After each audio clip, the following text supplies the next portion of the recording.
Halo semua. Apa kabar untuk hari ini? Semoga harimu selalu menyenangkan ya bro.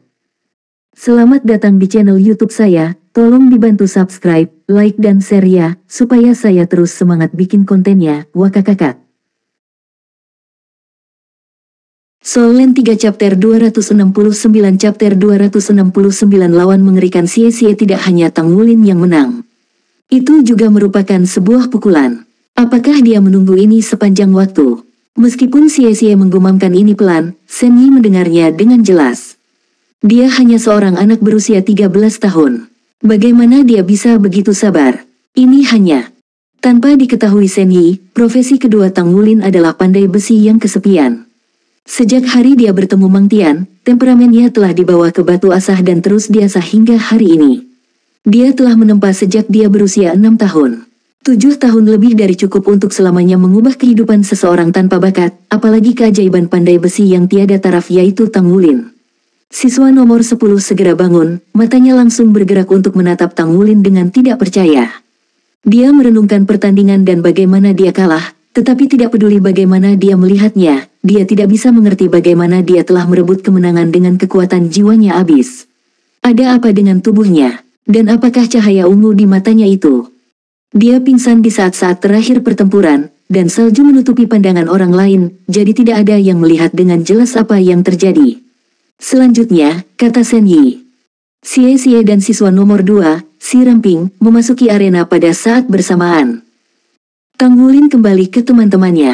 Tidak ada satu kata pun yang diucapkan saat dia segera duduk bersila dan mulai bermeditasi menggunakan metode misterius surga. Lawannya sangat kuat dan telah sangat menekannya, menghabiskan semua kekuatan jiwanya. Ada 2 ujian misterius yang tersisa, dan meskipun dia sudah memiliki 60 poin yang dibutuhkan untuk lulus ujian, dia masih membutuhkan kekuatan yang cukup untuk membantu rekan satu timnya meluluskannya. Prioritas utamanya adalah membuat seluruh tim memasuki Akademi Shrek. Demi dia, rekan satu timnya hampir kehilangan kesempatan untuk memasuki Akademi Suci ini. Meskipun dia tidak mengatakan apa-apa tentang itu, kesetiaan yang begitu dalam telah terukir di hatinya. Mulai. Kedua kombatan itu langsung beraksi. Xie langsung menyerang lawannya. Sebagai master jiwa tipe agility terus-menerus, pertarungan jarak dekat adalah satu-satunya pilihannya. Siswa nomor 2 menyerbu ke arah Xie juga, matanya memiliki ketenangan yang menakutkan melebihi usianya. Kesenjangan antara keduanya dengan cepat menutup. Dalam hal kecepatan, Xie pasti pemenangnya. Belum ada yang melepaskan jiwa bela diri mereka. Mereka berdua menunggu pembukaan. Cincin jiwa mereka hanya muncul ketika jarak di antara mereka menyusut menjadi hanya 10 meter. Konfigurasi cincin jiwa mereka identik, 2 kuning dan 1 ungu. Namun, cara mereka bermanifestasi sangat berbeda. Sementara Xie sekarang memegang belati naga cahaya, lawannya mengalami transformasi yang mengerikan. Begitu cincin jiwa mereka muncul, tubuh Ramping siswa nomor 2 membengkak dengan kekuatan, cincin jiwa ungunya berkedip dengan cahaya. Dia sudah menggunakan keterampilan jiwa 1000 tahunnya. Tubuh siswa Akademi Shrek menggembung seperti balon, pakaiannya pecah-pecah dan hanya menyisakan pakaian dalam yang terbuat dari bahan yang sangat elastis. Rambut coklat sekarang menutupi tubuhnya. Meskipun dia masih mempertahankan bentuk humanoid, dia jelas tidak terlihat seperti manusia lagi. Dengan tinggi 4 meter, dia menjulang di atas Xie dengan 2 tangan kekar yang menempel di bahu lebar. Tubuhnya seperti bergemuruh dengan kekuatan yang luar biasa. Setelah melihat ini, Xie ingin berlari kembali ke Tang Wulin dan memberinya jempol besar atas sarannya. Kami benar-benar tidak bisa menilai siswa Akademi Shrek hanya dari penampilan. Jiwa bela diri orang ini pasti gorila raksasa.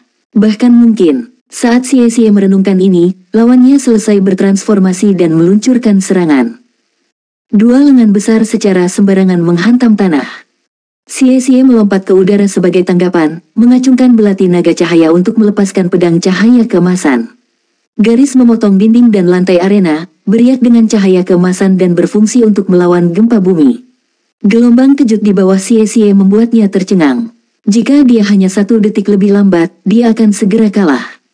Siswa nomor 2 bahkan tidak repot-repot menghindari pedang naga cahaya. Dia hanya menundukkan kepalanya dan menghadapinya secara langsung, lalu menembak ke arah Xie, jelas tidak terpengaruh oleh serangan itu.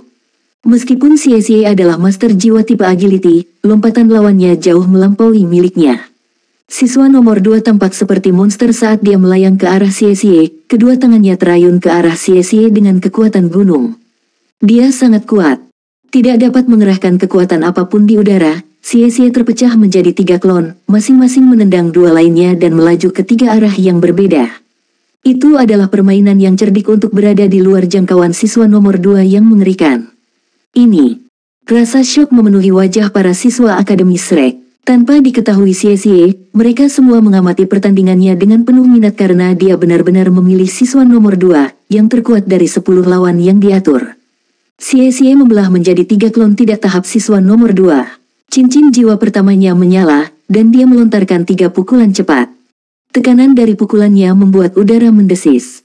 Xie tertegun menemukan masing-masing dari 3 ledakan udara menuju masing-masing klonnya. Astaga, monster macam apa orang ini? Bagaimana bisa serangannya menjadi menakutkan? Namun, bahkan dalam situasi tak berdaya seperti itu, 3 klon berkilauan berlari di udara sekali lagi, nampaknya menendang dari udara tipis untuk menghindari serangan sehelai rambut. Jejak kejutan akhirnya melintas di mata lawannya. Dia baru saja menyaksikan cincin jiwa ketiga Xie menyala untuk kedua kalinya. Kedua belah pihak kembali ke tanah pada saat bersamaan. Mempertimbangkan apa yang terjadi sampai saat ini, jelas bahwa siswa nomor 2 berada di atas angin, tetapi itu bukanlah keuntungan yang luar biasa. Meskipun dia menggunakan skill jiwa ketiganya untuk segera mencoba menghancurkan bocah lincah itu, Xie berhasil melarikan diri dari rentetan ledakan udara. Dalam pertempuran, penyerang selalu kelelahan lebih cepat dari back. Karena peringkat mereka hampir sama, Xie berhasil mengambil keuntungan kecil dengan cara ini. Namun, itu semua hanya teori. Realitas pertempuran masih harus diuji. Xie sangat menyadari kekurangannya sendiri. Meskipun lawannya telah habis-habisan dengan skill jiwa ketiga mereka, dia telah melakukan hal yang sama. Tekanan luar biasa yang dipancarkan lawannya memaksanya untuk menggunakan klon naga cahaya untuk mendapatkan ruang bernapas, tetapi 3 pukulan yang mengikutinya telah memaksanya untuk mengeluarkan klon naga bayangan juga. Tanggapan Xie memang cerdik, tetapi itu membuat dirinya sangat lelah, mungkin membuatnya sedikit lebih lelah daripada lawannya. Xie hanya bisa bersukacita karena dia memiliki metode surga misterius. Dengan kekuatan pemulihannya, dia yakin bahwa dia bisa bertahan lebih lama dari lawannya. Tanpa bergerak, siswa nomor 2 dengan sabar mengamati 3 klon Xie berlarian ke arah yang berbeda. Meskipun dia memiliki serangan jarak jauh yang kuat, masih mustahil baginya untuk menyerang dari 3 arah sekaligus. Jangkauan serangannya tidak bisa menutupi seluruh arena. Sebagai siswa Akademi Shrek, dia secara alami memiliki banyak pengalaman bertempur, jadi dia memiliki firasat bahwa lawannya akan segera menyerang. Menggunakan keterampilan jiwa 1000 tahun yang menghasilkan 3 klon harus menguras besar kekuatan jiwa Xie, yang membuatnya tidak punya pilihan lain. Dan firasat siswa nomor 2 itu benar. Soul Land 3 Chapter 270 Chapter 270 Xie yang berambisi. Begitu kaki Xie menyentuh tanah, dia menembak ke arah lawannya, dengan klon naga cahaya dan bayangan sekarang aktif, dia tidak punya waktu untuk menghabiskan waktu. Lawannya adalah master jiwa tipe kekuatan yang juga memiliki opsi jarak jauh yang menakutkan, kedua sifat ini menempatkannya di liga miliknya sendiri. Tanpa klonnya, Xie akan merasa sulit untuk menahan serangan lawannya, tetapi dengan mereka keluar, kekuatan jiwanya dengan cepat habis. 3 klon yang terlihat, sekarang jauh lebih cepat dari sebelumnya, menyerang sosok soliter di tengah arena. Xie bergegas masuk, kali ini tanpa menggunakan Light Dragon Blade miliknya. Siswa nomor 2 hanya berdiri di sana, wajahnya yang suram dan sosok Titanic memberinya kesan gunung yang tak tergoyahkan. Saat cincin jiwa kedua Xie menyala, ketiga klon naga cahaya miliknya beraksi untuk melepaskan badai naga cahaya. Xie adalah master jiwa tipe agility, yang berarti dia memiliki kekuatan serangan yang sangat tinggi. Lawannya saat ini, bagaimanapun, memiliki kemampuan pertahanan yang sama mengesankannya, ke titik di mana dia bisa dengan mudah melepaskan pedang naga cahaya.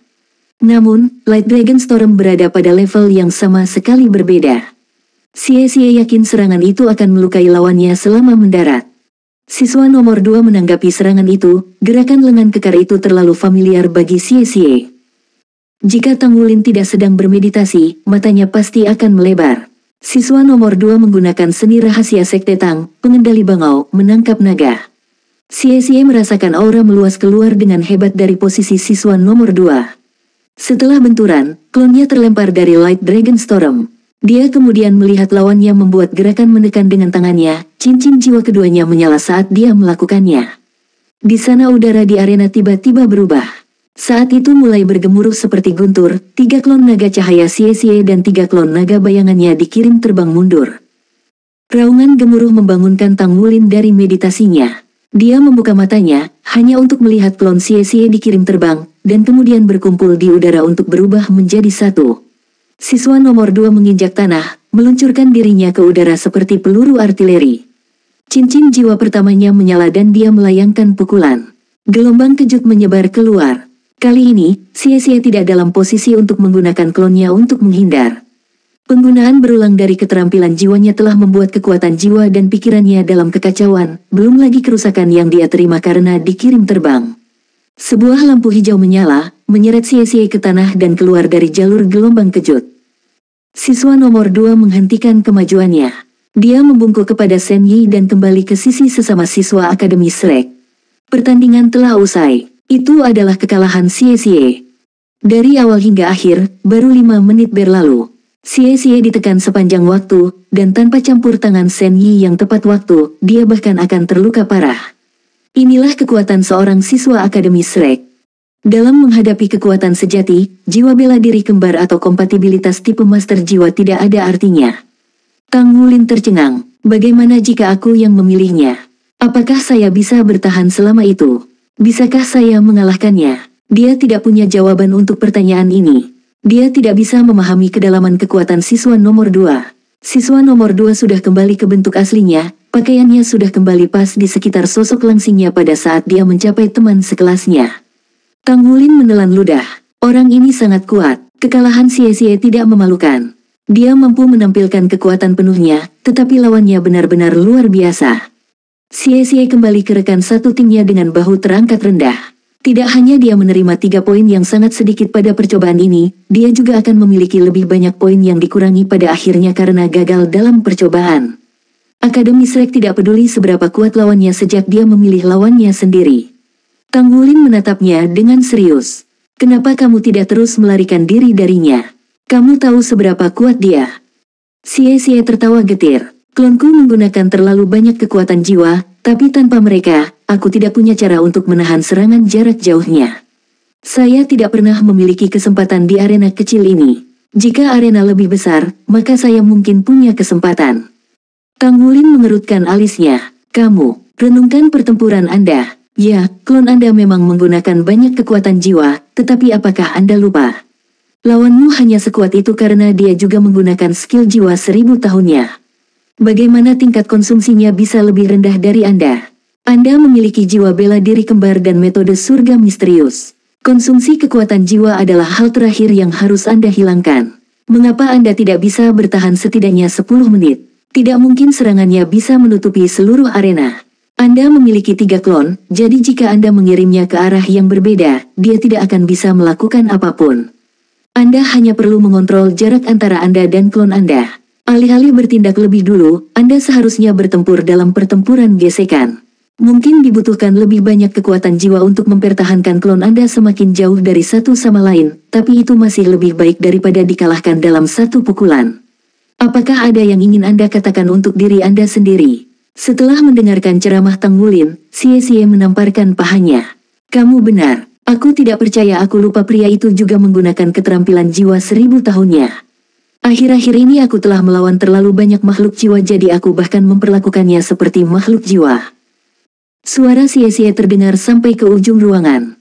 Setelah baru saja selesai mengenakan kembali jaketnya, siswa nomor 2 menjadi kaku sejenak sebelum mengangkat kepalanya untuk cemberut pada Xie. Merasakan tatapan lawannya, Xie berbalik menghadapinya. Ekspresinya angkuh, seolah menyatakan dia akan menang saat mereka bertarung lagi. Tang Wulin tidak bisa menahan tawa. Dia telah menunjukkan kesalahan Xie tidak hanya untuk membantunya, tetapi juga untuk meningkatkan semangatnya. Bukankah orang ini terlalu tangguh? Dia semua tertekan beberapa menit yang lalu.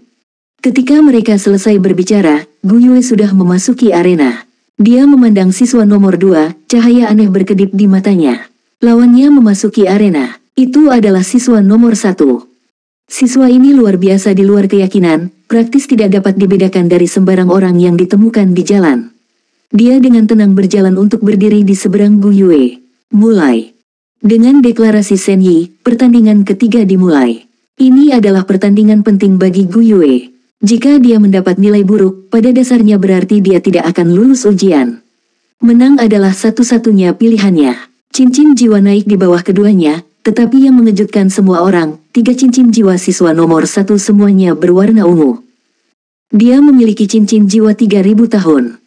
Siswa nomor 2 sangat kuat, tetapi dia hanya memiliki 2 cincin jiwa kuning dan 1 ungu. Gu Yue hanya bisa mulai menebak seberapa kuat lawannya sendiri.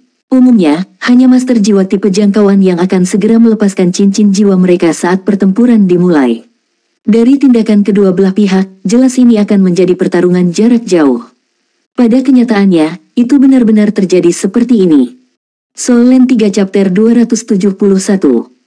Chapter 271 pertempuran aneh pada kenyataannya, itu benar-benar terjadi seperti ini. Mata siswa nomor 1 bersinar saat cincin jiwa pertamanya menyala. Dia menembakkan tangannya ke udara, sebuah bola ilusi cahaya muncul di dekat telapak tangannya, untaian cahaya biru, hijau, dan putih menari di sekitar jarinya. Dia melafalkan beberapa ayat dan tonjolan mencakar jalan keluar dari bidang awal. Begitu mencapai tanah, itu berubah menjadi anjing ilusi yang sangat besar. Tubuh anjing itu dinyalakan dalam karangan bunga api, dan saat warna kuning dan jingga itu semakin terang dan lebih bergolak, bentuknya mulai menyerupai singa. Meski lebih kecil dari monster jiwa tipe singa, itu masih tampak mendominasi. Mastif singa. Apakah ini keterampilan jiwa atau jiwa roh? Tang Wulin kagum, mungkinkah itu jiwa bela diri tipe pemanggil? Tapi mastif singa ini tidak terlihat seperti sesuatu yang seharusnya bisa dipanggil oleh penatua jiwa. Singa mastif meraung ke langit, udara bergetar karena pernyataan kekuatannya. Tatapannya mendarat di Gu Yue, niat membunuh hampir nyata. Mewujudkan, siswa nomor 1 menusuk binatang itu dengan jarinya, mengalirkan sinar cahaya ke dalam bentuknya. Dalam sekejap, tubuh singa mastif menjadi lebih korporeal. Singa kecil, pergi. Siswa nomor 1 mati karena kekalahan Gu Yue. Seperti kilatan petir, singa mastif menerkamnya. Dia memiliki 3 cincin jiwa ungu, jadi itu berarti dia hanya memiliki 1 jiwa roh. Karena makhluk yang dipanggil memiliki nama, mungkinkah itu jiwa rohnya? Belum pernah sebelumnya Tang Wulin menyaksikan seseorang menggunakan jiwa roh mereka sebagai sarana utama pertempuran. Tapi tidak ada yang terlalu aneh di Akademi Shrek. Itu bukan seolah-olah Gu Yue berdiri memutar-mutar ibu jarinya sementara lawannya mempersiapkan serangannya. Dia melambaikan tangannya di udara dengan ketukan yang terkendali, 3 cincin jiwanya yang berkelap-kelip berputar di sekelilingnya. Kemudian, ritmenya berubah. Ketiga cincin jiwa itu menyala sekaligus, sedikit gemetar berbarengan. Keterampilan jiwa mana yang dia gunakan adalah tebakan siapapun. Dalam kilatan cahaya biru, Gu Yue menyulap bola es di telapak tangannya yang berdiameter setengah meter. Dia menamparnya lagi, dan bola air beku itu bergetar dengan setiap serangan. Mastif singa menyerangnya.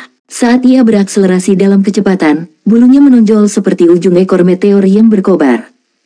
Namun, Gu Yue adalah gambaran kebosanan. Baginya, ini tidak lebih dari sebuah tugas. Dia menembakkan bola es ke binatang itu saat dia mendekat. Tindakan selanjutnya tidak dapat dipahami untuk kelas 0. Gu Yue mulai berjalan kembali ke arah Tang Wulin dengan punggung ke mastif singa. Apa yang dia lakukan? Sementara hampir semua orang terperangah, singa mastif meregangkan rahangnya lebar-lebar, menembakkan bola api merah keemasan yang membakar. Namun, pertemuan api dan es dimainkan dengan menakjubkan. Bola es itu meledak menjadi es yang tak terhitung jumlahnya, semuanya mengarah ke mastif singa. Rahang jatuh saat proyektil berkedip, berubah dari biru dingin menjadi hijau tua di tengah penerbangan. Pada saat yang sama, sepertiga dari mereka menghilang dalam kilatan perak, sebelum muncul kembali tepat di depan hidung siswa nomor 1. Paragon ketajaman ini mengelilinginya di dalam kubah dan menyerang di tempat. Tidak baik, ini adalah pertama kalinya dia menghadapi sesuatu seperti ini. Karena prioritasnya adalah memperkuat serangan singa mastifnya, dia membiarkan dirinya terbuka untuk serangan. Beberapa es angin hijau meleleh karena benturan, tetapi beberapa menghindari nasib itu. Dibantu oleh hembusan angin, proyektil itu berputar ke arah singa mastif, membiarkannya menahan serangan itu. Singa mastif meraung, mantel apinya berkurang, sosoknya semakin transparan. Dan kemudian, itu menghilang. Pertempuran berakhir. Sebelum siswa nomor 1 tertusuk, Shen Yi melompat untuk melindunginya. Beruntung baginya, atau dia akan menjadi bantalan-bantalan yang dimuliakan. Shen Yi tidak optimis tentang peluang siswa sejak awal. Benar untuk itu, kendali Gu Yue atas elemen benar-benar menekannya. Bagaimanapun, dia adalah seseorang yang diakui oleh Silver Moon Douluo. Jelas bahwa Gu Yue, gadis yang menarik perhatian tetua Kai, akan muncul sebagai pemenang. Padahal, Shen Yi tidak menyangka pertandingan akan berakhir begitu cepat. Pada akhir pertempuran resmi, Gu Yue berdiri di sisi Tang Wulin, terlihat setenang biasanya. Dia telah memutuskan kemenangan instan karena malam sudah turun. Tidak ada keraguan bahwa Gu Yue mendapat 10 poin penuh, memberinya total 48. Peluangnya untuk memasuki pelataran luar tampak penuh harapan dengan 2 persidangan tersisa. Su Xiaoyan adalah yang terakhir pergi. Sebelum dia naik, Tang Wulin membisikkan beberapa kata ke telinganya. Dia mengangkat kepalanya dengan heran. Betulkah? Seperti itu. Tang Wulin mengangkat alis, senyum lembut di bibirnya. Coba saja, sudah waktunya kamu pergi. Baik, Su Xiaoyan mengangguk. Dia tidak terlalu percaya diri. Di antara siswa kelas 0, dia tidak diragukan lagi adalah yang paling lemah. Membantu dalam pertempuran tim bisa dilakukan dengan kemampuan kendalinya, tetapi bertarung 1 lawan 1 secara praktis tidak mungkin dilakukan. Untuk menebus kelemahannya, dia lebih fokus pada kekuatannya daripada kakaknya, sebagaimana terlihat dalam perbedaan antara tombak es mereka. Sementara saudara laki-lakinya fokus pada kekuatan penetrasi, Su Xiaoyan sangat membeku. Faktanya, rencana kultivasi Tang Wulin untuknya memaksimalkan kekuatannya dengan sempurna. Jadi, percobaan ini tidak menguntungkan baginya. Malam atau siang, tidak masalah. Syukurlah, dia tenang setelah dia menginjakkan kaki di arena. Setelah 3 tahun pengalaman pertempuran dengan rekan satu timnya, Su Xiaoyan memperoleh pemahaman yang kuat tentang keadaan emosionalnya. Selain itu, dia sama liciknya dengan kaptennya. Lawannya adalah pemuda berotot, siswa nomor 6. Mulailah, Shen Yi segera menyatakan. 2 cincin jiwa kuning muncul di sekitar Su Xiaoyan, membuatnya tampak lemah dan menyedihkan. Dia tersandung untuk menangkap item yang disulap di tangannya. Lawannya juga melepaskan cincin jiwanya, tetapi ketika dia melihatnya hampir roboh, dia ragu-ragu. Adegan gadis kecil yang lemah di depannya menjerit aneh. Meskipun Su Xiaoyan memegang tongkatnya setelah melepaskan cincin jiwanya, tangan kanannya memegang palu hitam legam.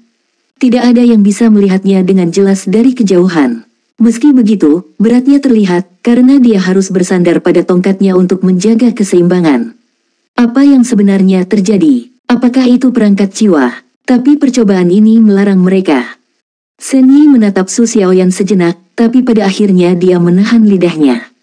Alasannya sederhana, palu itu bukanlah perangkat jiwa karena tidak memiliki sedikit pun fluktuasi jiwa. Setelah cincin jiwa pertama Su Xiaoyan menyala, roda es besar muncul di depannya, diameternya tidak kurang dari 1/3 meter. Kemudian, dia menempelkan palu ke sana. Dia mengangkat roda es, yang bergoyang-goyang karena beban tambahan. Tampak seperti anak kucing yang sedang berjuang, dia mengangkat tongkatnya, mengerahkan alat itu ke lawannya. Tindakannya sangat aneh. Mereka melampaui dunia aneh. Menahan berat palu, roda es itu terbang seperti siput yang mabuk. Sepertinya itu akan jatuh kapan saja. Ini cara dia menyerang. Para siswa Akademi Shrek menyaksikan dengan ekspresi aneh, alis berkerut dan hidung terjepit. Mereka telah melihat hal-hal yang mencengangkan sebelumnya, meski tidak pernah sesuatu yang begitu luar biasa. Itu adalah gaya bertarung yang belum pernah terjadi sebelumnya. Dia berharap menang seperti ini. Akankah mainan itu menghubunginya? Su Xiaoyan tidak mempedulikan kebodohan mereka. Cincin jiwa keduanya menyala dan tombak es membeku di hadapannya. Soul Land 3 Chapter 272. Chapter 272 Akting bagus. Siswa nomor 6 akhirnya bergerak, tidak tahu harus tertawa atau menangis. Apakah gadis ini seorang komedian? Bagaimana dia berhasil sampai ke percobaan ke-8? Apakah dia menyerah pada semua cobaan sebelumnya? Apakah itu berarti dia hanya akan melakukan persidangan sekarang? Tetapi ketika dia memikirkan percobaan guillotin, sebuah getaran menjalar di punggungnya. Tidak mungkin, percobaan itu tidak semudah itu. Aku tidak bisa meremehkannya hanya karena penampilannya yang lembut dan aneh. Kilatan cahaya menerangi sekelilingnya dan, bola kristal, berkedip dengan cahaya buram, muncul di depannya. 3 cincin jiwanya bergerak melayang di atasnya. Alat bela diri jiwa, bola kristal. Kristal, kristal, menyimpang.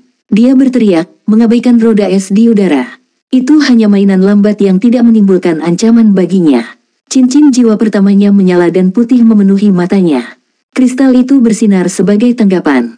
Tiba-tiba, tombak es Su Xiaoyan mengubah jalur di tengah penerbangan dan sebaliknya, terbang menuju roda es yang perlahan berputar di udara. Langkahnya cukup pintar, menggunakan tombak es Su Xiaoyan untuk menyerang roda esnya sendiri. Ini tidak bagus. Jantung Su Xiaoyan berdebar kencang.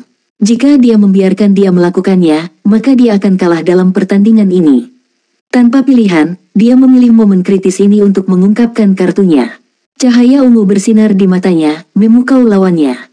Mata setan ungu Su Xiaoyan tidak lebih lemah dari Tang Wulin, cukup kuat untuk mengganggu pikiran lawannya meskipun memiliki kekuatan spiritual yang kuat. Kontrolnya atas tombak es tergelincir. Su Xiaoyan melambaikan tongkatnya, mendapatkan kembali kendali atas tombak esnya. Dengan kekuatan spiritual lebih dari 200 poin sekarang dan jiwa bela diri tipe kontrol elemen, kendali jarak jauh adalah keahliannya. Tombak es itu membentuk busur di udara, membidik siswa nomor 6 lagi. Pada saat ini, perhatian semua orang terfokus pada tombak es. Tidak ada yang memperhatikan roda es semakin cepat. Meski tidak banyak, ada perbedaan yang jelas. Su Xiaoyan mengangkat stafnya tinggi-tinggi di udara, aura keilahian menyelimuti dirinya. Bintang-bintang di langit yang bersinar dengan ketenangan selamanya, berikan aku kekuatan. Star Wheel, garis cahaya bintang yang gemerlap turun ke tongkat es miliknya, mengubahnya menjadi tongkat es Star Wheel. Cincin jiwa pertamanya menyala lagi, roda bintang emas muncul di bawah siswa nomor 6. Saat Su Xiaoyan menggunakan mata setan ungu, dia melepaskan tindakan canggungnya dan gerakannya menjadi halus seperti kucing. Semuanya, termasuk tombak esnya, berubah di bawah pengaruh jiwa bela dirinya yang bermutasi. Setelah stafnya berubah menjadi staf es Star Wheel, itu memutuskan hubungannya dengan roda es dan tombak es. Dan baru sekarang yang lain memperhatikan roda es di atas kepala siswa nomor 6. Tidak lagi didukung oleh staf es Su Xiaoyan, itu jatuh di bawah beban palu langsung menuju kepala siswa nomor 6. Pada saat yang sama, tombak es tiba di hadapannya. Siswa nomor 6 yang bingung itu tiba-tiba menemukan bahwa tombak es telah muncul tepat di depannya. Cincin jiwa keduanya menyala. Bola kristal miliknya mengikuti, cahaya berputar keluar untuk menghancurkan tombak es menjadi bintik-bintik elemen es yang dengan cepat mencair. Dia telah menggunakan keterampilan jiwa keduanya, dekomposisi. Dalam arti tertentu, Su Xiaoyan telah memilih yang terlemah dari 10 lawan yang tersedia. Siswa nomor 6 adalah master jiwa tipe tambahan, dan tidak cocok untuk partisipasi langsung dalam pertempuran. Tapi ini tidak berarti dia lemah. Keahliannya memberi orang lain rasa obat mereka sendiri. Nalurinya berteriak peringatan, dia mengangkat kepalanya tepat pada saat palu yang berputar itu jatuh ke arahnya. Apakah dia mencoba mengalihkan perhatian saya dengan tombak es sehingga palu akan mengenai saya? Bukankah rencananya aneh? Tapi jika aku terkena palu itu, bahkan aku akan... Dia tanpa sadar mencoba mengambil langkah ke samping, cara termudah untuk menghindari palu. Namun, sesuatu yang aneh terjadi. Roda bintang di bawahnya menyala. Dia buru-buru membangkitkan kekuatan jiwanya untuk mengaktifkan keterampilan jiwa ketiganya, tapi sudah terlambat. Rantai cahaya bintang melesat dari tanah dan mengikatnya dengan erat. Kepalanya masih melihat ke atas, dia hanya bisa menyaksikan dengan ngeri saat palu turun dan tiba di depan matanya dalam sekejap. Palu itu pasti akan menjatuhkannya, atau bahkan mematahkan tengkoraknya. Namun, tidak peduli bagaimana dia berjuang atau mendorong kekuatan jiwanya untuk bergerak, tubuhnya tetap tidak bergerak. Ini adalah kendali mutlak dari keterampilan jiwa yang dikaitkan dengan astrologi. Peluru keringat mengalir di dahi siswa nomor 6. Palu telah berhenti 1 inci di atas kepalanya. Shen Yi mengambil palu di tangannya, dengan penasaran menimbangnya sebelum bergerak untuk berdiri di depan Su Xiaoyan. Senyuman aneh terlihat, gadis, akting yang bagus. Su Xiaoyan tersenyum manis, terima kasih atas pujianmu. Meskipun 1000 palu tungsten halus itu tidak ringan, mereka tidak berat untuk master jiwa bercincin 2. Bahkan master jiwa tipe jarak jauh tidak akan terhuyung-huyung saat memegangnya. Su Xiaoyan dengan sengaja berpura-pura terhuyung-huyung di bawah beban palu untuk menarik rasa ingin tahu semua orang dan menyesatkan lawannya, memberinya kesempatan untuk mengatur serangannya.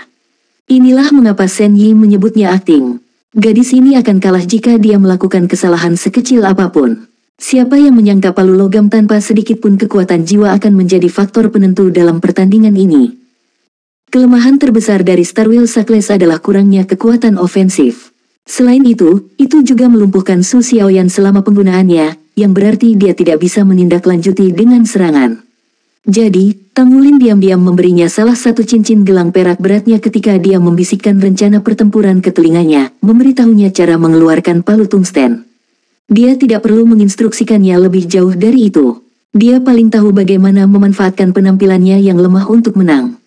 Siswa Akademi Shrek mungkin memiliki banyak pengalaman bertempur, tetapi mereka sangat kurang dalam masalah emosional. Su Xiaoyan, sebagai penyihir kecil yang dimanjakan oleh para tetua di keluarganya, akan membuat mereka berada di telapak tangannya dalam pertempuran seperti itu. 10 poin. Selain Xie, 3 lainnya semuanya menerima 10 poin.